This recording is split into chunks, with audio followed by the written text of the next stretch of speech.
You know, I really think that the best way to know a culture is through its food. And Moroccan, when it comes to food, Moroccan people really know what they're doing.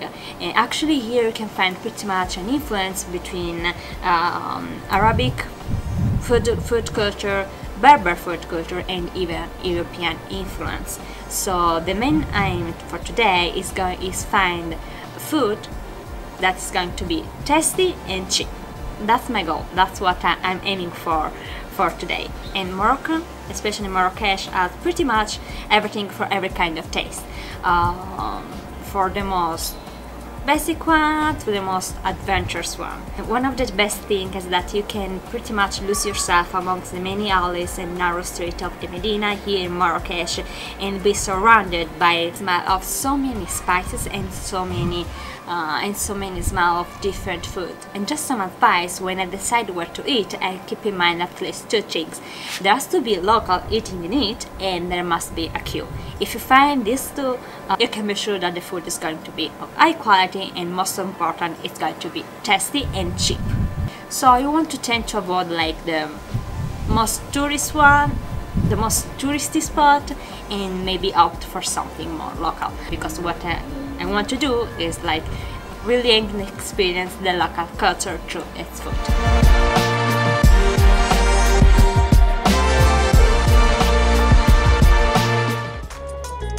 Walking through the narrow street of the Medina in Marrakesh, which went out like a spider web, we will be invested by many different smells and aromas. Stay away from the cafe full of tourists offering Moroccan dishes at double of the price.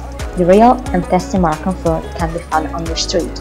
Emblem of Marrakesh is definitely its place, Jemaa el Fna, famous for being really characteristic but at the same time could be an overwhelming experience. Surrounded by souk and cafe stores where you can enjoy a nice amenity. To snake drummers, dances, songs, but above all, food sellers who will try everything to draw you inside. There's pretty much everything for every taste buds, from the most classic to those who feel particular adventures, from meat skewers to snail soup or all God's head. So venture without too many prejudice and be ready to be overwhelmed by the amazing Moroccan food, and trust me if I say that you will not be disappointed.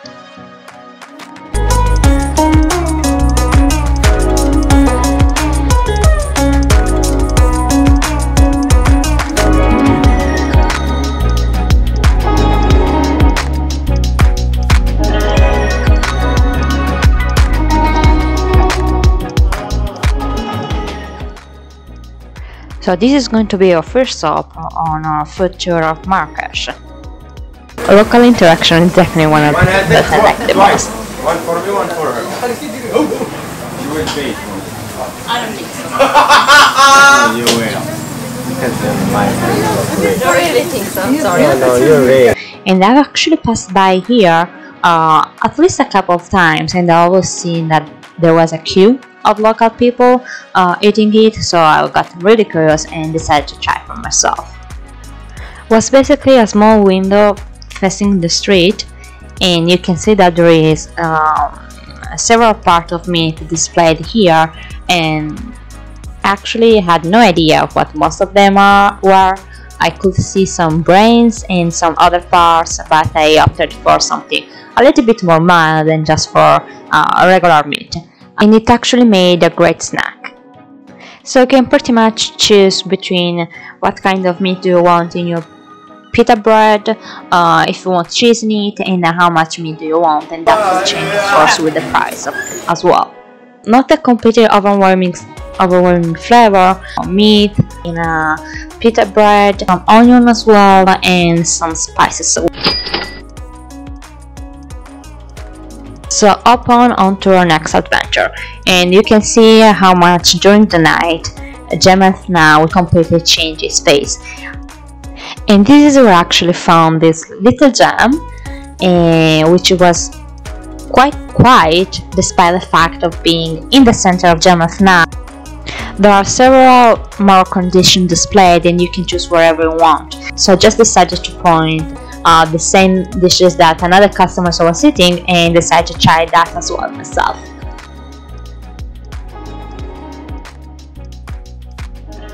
has a crunchy on the outside and juicy in the inside chicken with French fries, pita bread, and some other Moroccan side dishes.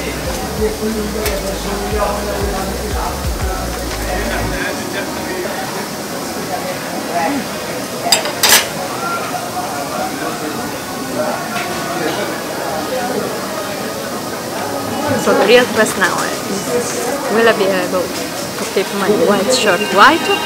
Let's see.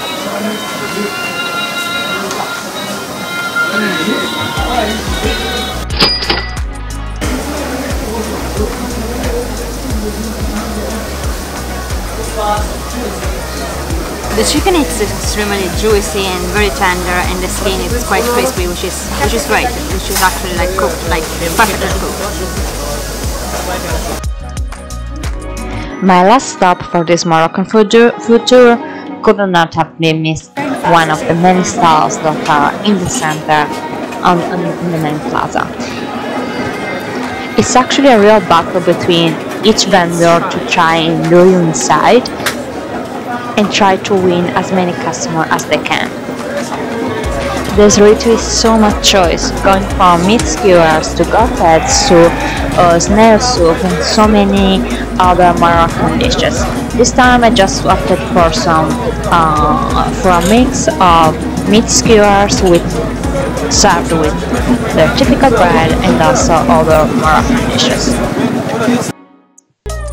But one thing that I do enjoy about these stalls all around the Central Plaza is the fact that it's more like a communal meal. They will be cooked just right in front of you. You just choose whichever you want to eat and how many you want to eat, and they will cook them for you right on the spot.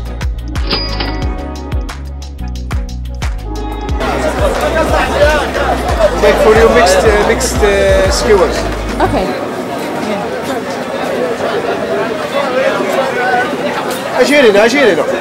And some fresh mint tea is the perfect way to end every Moroccan meal. Doesn't smell different.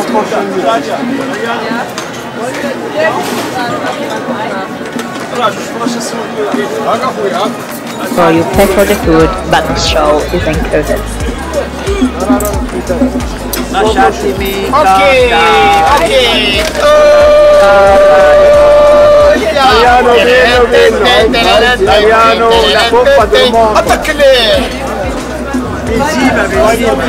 Have you ever been in Italy?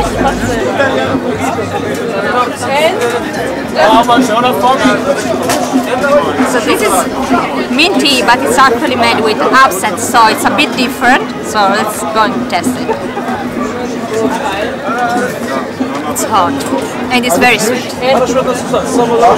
No, I don't eat meat. No meat. Vegetarian. But it's, yeah.